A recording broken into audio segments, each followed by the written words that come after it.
I reviewed San Francisco Rush for the Nintendo 64 quite a while back, and I had planned on reviewing the game's sequel but never got around to it.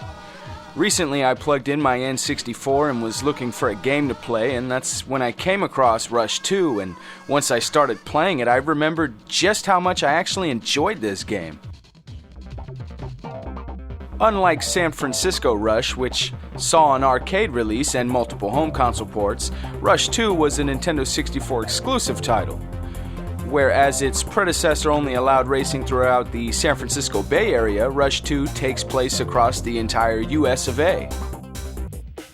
With many tracks to choose from, including popular American cities like New York, LA, Las Vegas, and Seattle, I would have liked to see a few more, like maybe Miami, Chicago, throw in Detroit. I mean, it is the Motor City. That being said, we do get a pretty good selection of high-detailed recreations. Plus, we get the Alcatraz track as a standard level. There are also a few unlockable tracks, including a level in which your car is actually shrunken down and thrown into the offices of Midway, the publisher of the game. As far as visuals, audio, and gameplay go, this game doesn't really change much of anything from the last one. The control aspect feels like maybe it's been refined a bit, but other than that, things pick up exactly where they left off. The cars, on the other hand, have been overhauled. We see cars here from the first title, but on top of that, we get some new additions, including some hidden vehicles like the Mountain Dew car. The only problem I have with this game is when unlocking a car, you need to unlock that specific vehicle for each and every level, and this can be a bit tedious. Example, if you want to unlock the Mountain Dew car for every stage, you'll need to collect every hidden Mountain Dew can from every stage. Back in 1998, when this game was released, not everybody had access to the internet yet, so unless you had a strategy guide, you're stuck looking for where each and every can is hidden. Even with the location of every can, some of them can still be pretty hard to get to. As in the previous Rush title, you can change the color of the vehicle you select, but there are also a few new options for the cars this go around. You now have access to customize things like rims, tires, horns, and even engine size. Though only half of these options have an effect on how your vehicle handles, it's still nice to have this level of creative control. Just like in San Francisco Rush, the sequel features levels heavily flooded with shortcuts. And also just like San Francisco Rush, these shortcuts can be often tricky to pull off if you're not familiar with them, and can often lead to massive explosions.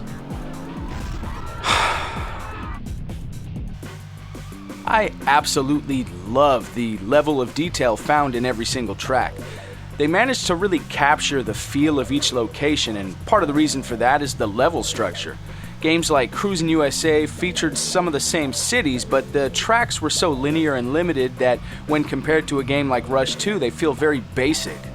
The levels here don't feature any traffic vehicles, and honestly that's a good thing. It works in games like the Cruisin' series due to its very quick handling system, but in Rush, the cars don't respond very quickly, and gravity is almost moon-like. I believe this would lead to even more massive explosions if the game featured civilian traffic. Along with a single race known as One Race, there are options for Circuit Mode, which has you racing through the game's tracks while mixing things up like using Mirror Mode or amping up the level's wind. There's also a Practice Mode, which is pretty self-explanatory. While most of the game's levels are based on real-life cities, there are a few that are not. Some of these levels include the Half Pipe and the Crash Course, which pretty much sets you up for failure. And while these tracks are a bit different, they all still require a start-to-finish race, except for one track, and this track is simply titled Stunt. Those of us that played a lot of SF Rush usually liked to venture down to that underground stunt course and have some fun, but we always wanted a bit more. A stage in which we didn't have to focus on racing, but instead could simply hit jumps, get air, and rack up points for our pleasure. Well, that's exactly what this level offers. And just when you thought you've had all the fun you could get out of this stage, you come across the cheats menu. The cheats offer up options like invisible cars, super speed, huge tires, invincibility, different color fog, and, most importantly for me, gravity cheats. Yes, in a game where the gravity is already scarce, you can bring it down even lower. And this leads to some incredible moments.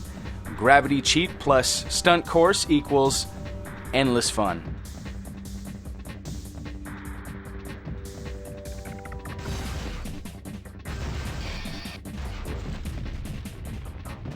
This game brought me loads of entertainment when I was younger. It took all the things that made SF Rush great and added to it.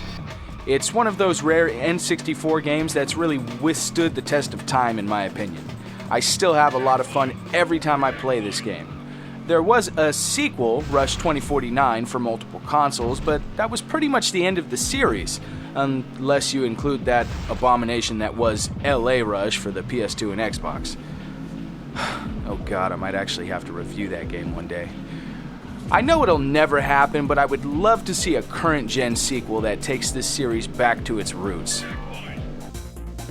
Well, that's it for today. Hope you guys enjoyed this video, and stay tuned for more reviews.